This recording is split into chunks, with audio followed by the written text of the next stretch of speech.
मायका और ससुराल, एक औरत की दर्द भरी कहानी। ससुराल में वो पहली सुबह आज भी याद है।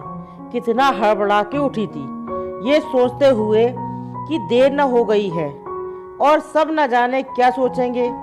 एक रात ही तो नए घर में काटी है और इतना बदलाव जैसे आकाश में उड़ती चिड़िया को किसी ने सोने के मोतियों का लालच देकर पिंजड़े में बंद कर दिया हो।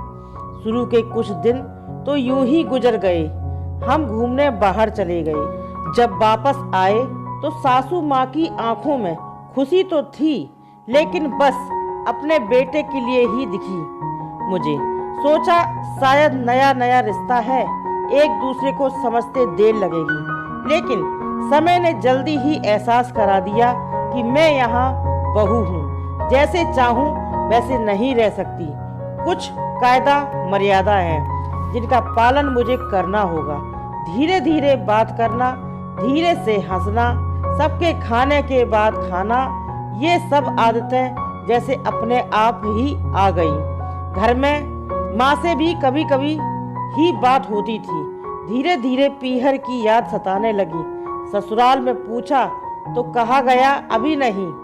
कुछ दिन बाद जिस पति ने कुछ दिन पहले ही मेरे माता पिता से ये कहा था कि पास ही तो है, कभी भी आ जाएगी, उनके भी सुर बदले हुए थे। अब धीरे धीरे समझ आ रहा था कि शादी कोई खेल नहीं, इसमें सिर्फ घर नहीं बदलता बल्कि आपका पूरा जीवन ही बदल जाता है। आप कभी भी उठ के अपने पीहर नहीं जा सकते, यहाँ तक कि कभी याद आए तो आपके पीहर वाले भी बिन पूछे नहीं आ सकते।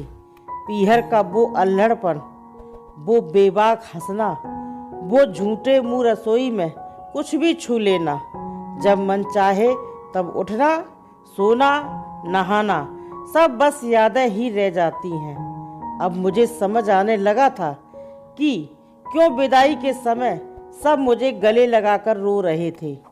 असल में मुझसे दूर होने का एहसास तो उन्हें हो ही रहा था, लेकिन Thank you guys for watching this video. Recently we are hitting 1000 subscribers. Thank you a lot guys for your love and support. इतने साल दूर रखा, अब वो मेरे सामने आ ही जाएगा। कहानी पसंद आए तो लाइक करना, दोस्तों में शेयर कर देना, चैनल को सब्सक्राइब कर लेना। पापा का ये झूठ कि मैं उनकी बेटी नहीं बेटा हूँ अब और दिन नहीं छुप पाएगा। उनकी सबसे बड़ी चिंता ये थी, अब उनका ये बेटा जिसे कभी बेटी होने का एहसास ही नहीं कराया था, जीवन के इतने बड़े सच को कैसे स्वीकार करेगा। माँ को चिंता थी कि उनकी बेटी ने कभी एक गिलास पानी का नहीं उठाया तो इतने बड़े परिवार की जिम्मेदारी कैसे उठाएगी।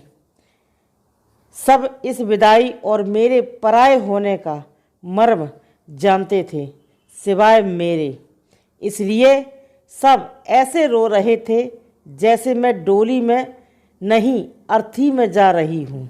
अब मुझे समझ आया कि उनका रोना गलत नहीं था। हमारे समाज का नियम ही ये है, एक बार बेटी डोली में विदा हुई तो फिर वो बाप बस मेहमान ही होती है घर की। फिर कोई चाहे कितना क्यों ना कह ले कि ये घर आज भी उसका है, सच तो ये है कि अब वो कभी भी यूं ही अपने उस घर जिसे मायका कहते हैं नहीं आ सकती। हजारों समस्या और परेशानी आने पर भी उसी को हल करना है। हंसते हुए, गम छुपाते हुए, क्या यह तपस्या से कम नहीं है?